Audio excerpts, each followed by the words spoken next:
आगे बढ़ते हैं अपनी अगली क्लास के अंदर हम, और अब हम देखेंगे पॉइंटर्स और स्ट्रिंग्स को। तो दो छोटे छोटे टॉपिक्स हैं, समझाऊंगा मैं आपको, मेरे साथ से चलते रहिए, समझ आ जाएंगे।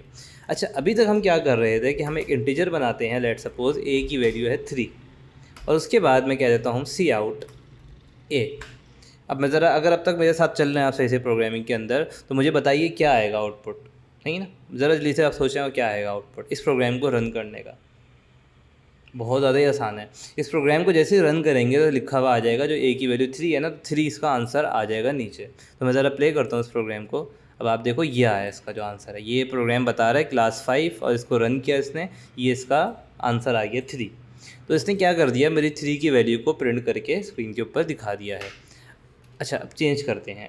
अब मैं आपको कहता हूँ कि एग्जाम्पल के तौर पे ये जो ए की वैल्यू 3 है, इस तरह के 500 वेरिएबल हैं एक प्रोग्राम के अंदर, और जो यूज़र है ना, उसको इजाज़त नहीं है कि वो उस वेरिएबल को डायरेक्ट जाके उसकी वैल्यूज़ को पढ़े या उसकी वैल्यूज़ को चेंज करे। मैं उस यूज़र को सिर्फ ये 3 वैल्यूज़ हैं जिनका एक्सेस देना चाहता हूँ। या मैं आपको फिर चलो एक और चीज़ समझाता हूँ कि जो वैल्यू थी मेरे पास, मैंने अगेन उस दिन दिखाया था, सॉरी ये रहा बॉक्स, ये बॉक्स आपको दिखाया था, इसके अंदर ए की वैल्यू 3 है। अब जो ये डब्बा है, ये वेरिएबल है, ये खुद भी तो कहीं रखा होगा प्रोग्राम के अंदर, मतलब कंप्यूटर के अंदर, हार्ड ड्राइव के अंदर ये स्टोर होता है। आप जाके गूगल कर सकते हैं कि कितनी कितनी जगह घेरते हैं। ये हर इंटीजर जो है आपकी जगह घेरता है, 2 बाइट लेता है, फिर 4 बाइट लेता है, इस तरीके से। तो कंप्यूटर में जगह ऑक्यूपाई कर रहे होते हैं। अब हम अगर चाहें कि भाई ये जगह जो ऑक्यूपाई की है इस वेरिएबल ने, ये किस जगह पे की है, मतलब कंप्यूटर में कहाँ रखा ही है, उसका जो एड्रेस होता है, जैसे घर का एड्रेस होता है, ऐसे इस वेरिएबल का एड्रेस, उस एड्रेस को अगर हम एक अलग वेरिएबल के तौर पे बनाएं तो उसको हम पॉइंटर कहते हैं। पॉइंटर एक ऐसा वेरिएबल होता है जो कि दूसरे वेरिएबल्स के एड्रेस को स्टोर करता है। इस जुमले को 3-4 दफ़ा सुन लें तो आपको समझ आ जाएगा पॉइंटर क्या होते हैं। तो मैं एक पॉइंटर बनाता हूँ। पॉइंटर को बनाने के लिए आपने स्टार लगाना होता है उससे पहले। उसका तो जो पॉइंट मेरा, जो हमारा पॉइंटर है, उसके अंदर, पॉइंटर के अंदर ए का एड्रेस स्टोर किया गया है। तो अभी अगर मैं ज़रा इसको रन करूँ तो वो तो 3 आएगा, क्योंकि मैंने सी आउट में ए लिखा है। लेकिन अगर मैं सी आउट के अंदर लिखूँ पॉइंट, यानी पॉइंटर जो है मेरा, उसकी वैल्यू को अगर मैं प्रिंट कराऊँ, तो अब मेरी वैल्यू आएगी, देखो ये आ रही, ये रही नीचे, this is the address of my A. ये है हमारा पॉइंटर, डेट्स इट।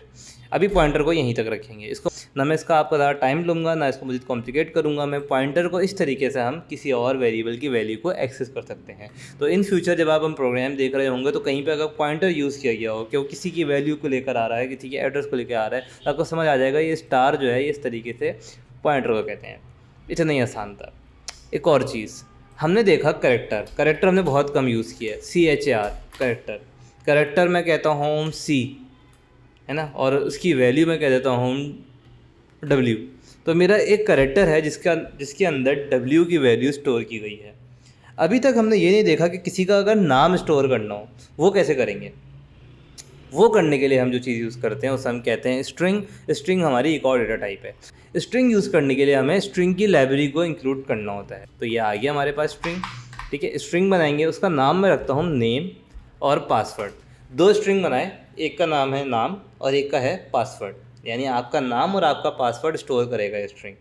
अब मैं कहता हूँ सी आउट एंटर यूर नेम, और मैं यहाँ पे एक ये लगा देता हूँ। उसके बाद end line, and then C in name, then enter your password. इसके बाद मैं कहूँगा एंटर यूर पासवर्ड और एंड लाइन, और यहाँ पे कर दूँगा पास। तो अब ये प्रोग्राम 2 स्ट्रिंग्स के अंदर आपके नेम और पासवर्ड को स्टोर कर लेगा। देन आप जो है further, let suppose in future अगर ये करते हैं कि पूरा प्रोग्राम बना लिया, सब कुछ कर लिया, कहीं पर आपको अपना नेम या पासवर्ड को चेक करना है इफ़ी कंडीशन में कि या ये नेम सही है या पासवर्ड सही है, तो वो उसके वेरिएबल में स्टोर रहेगा।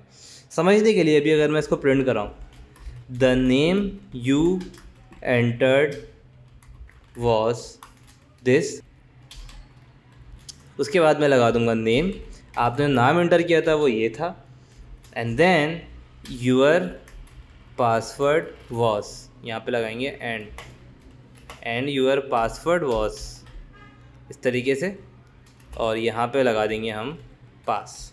तो पहले हमसे इनपुट लेगा, फिर बता देगा कि your name was this and your password was this. अगर इसको मैं रन करता हूँ, आप देखो नीचे ही कह रहा है इंटर योर नेम, मैं कहता हूँ फ़हाद, इंटर योर पासवर्ड, मैं कहता हूँ 1 2 3 4, ये मेरा पासवर्ड था। तो क्या the name you entered was Fahad and your password was 1 2 3 4। इस तरीके से आप स्ट्रिंग्स यानी कि जुमलों को स्टोर करवा सकते हैं, वर्ड्स को पूरे स्टोर करवा सकते हैं इन यूर C++ प्रोग्रामिंग। जिस चीज़ों में स्टोर करवाते हैं उसको हम कहते हैं स्ट्रिंग, और जो पॉइंटर होता है वो हमारे किसी वेरिएबल का एड्रेस होता है। तो these were your strings and your pointers.